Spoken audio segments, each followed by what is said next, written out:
নমস্কার, কেমন আছেন সবাই? কুলবি এসেলে আপনাদের সবাইকে স্বাগত। আজকে বানাবো খুব সুন্দর ডাব চিংড়ি, যেটা আমি জীবনে প্রথমবার বানিয়েছি।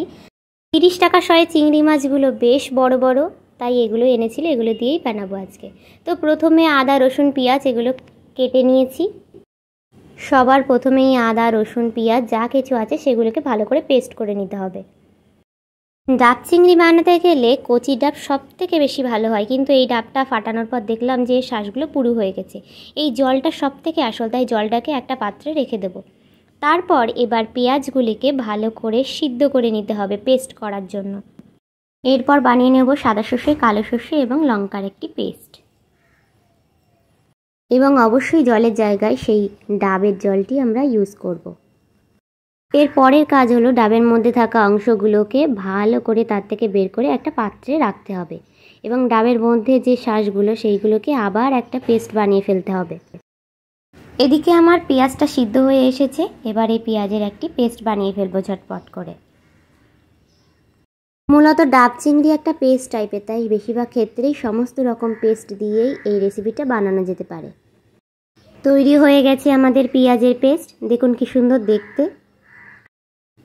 এর পরের কাজ হলো নারকেলের ভেতরে থাকা শাঁসের একটা পেস্ট বানিয়ে ফেলা, তো আমরা সেটাই করলাম। অপর দিকে আদা রসুনের আরেকটি পেস্ট আমরা বানিয়ে ফেলেছি অলরেডি।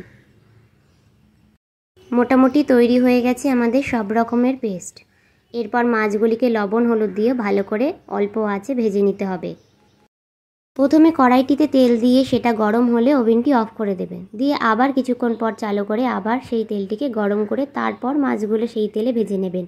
তাহলে কি হয়, এই সর্ষের তেলের একটা গন্ধ, একটা ঝাঁঝালো গন্ধ, খুব সুন্দর ফ্লেভারটি চলে আসে। মাছগুলি এভাবে একটার পর একটা ভেজে নেবেন, মোটামুটি লাল লাল হয়ে এলে নামিয়ে নেবেন। বেশিক্ষণ কড়া করে ভাজবেন না। আমি আমার জীবনে কখনোই ডাব চিংড়ি বানাইনি, এই প্রথমবার ডাব চিংড়ি বানাচ্ছি এবং আপনাদের সাথেও সেটি শেয়ার করছি। ওই গরম তেলের মধ্যেই নারকেলের শাঁসের পেস্টের 1 চামচ দিয়ে দেব, শুধুমাত্র ফ্লেভার আনার জন্য। আপনাদের কাছে নারকেলের দুধ থাকলে সেটাও আপনারা দিতে পারেন, আমার কাছে ছিল না। এরপর দিয়ে দেব পেঁয়াজের পেস্ট।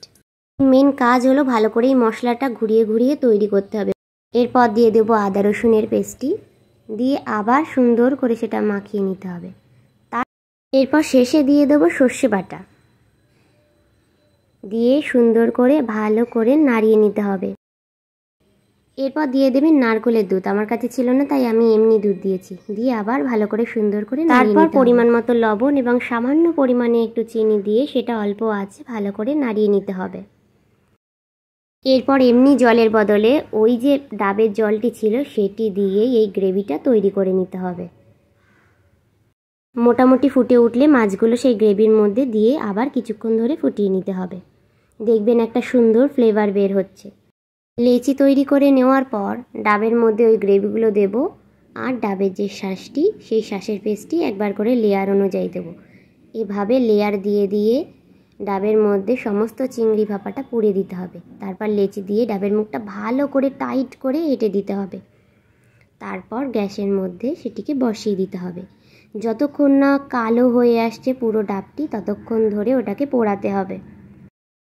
দেখুন অলরেডি কালো হয়ে আসছে পুড়তে পুড়তে, তো যতক্ষণ না উপরের দিকে উঠছে ততক্ষণ আরও একটু রেখে দিই।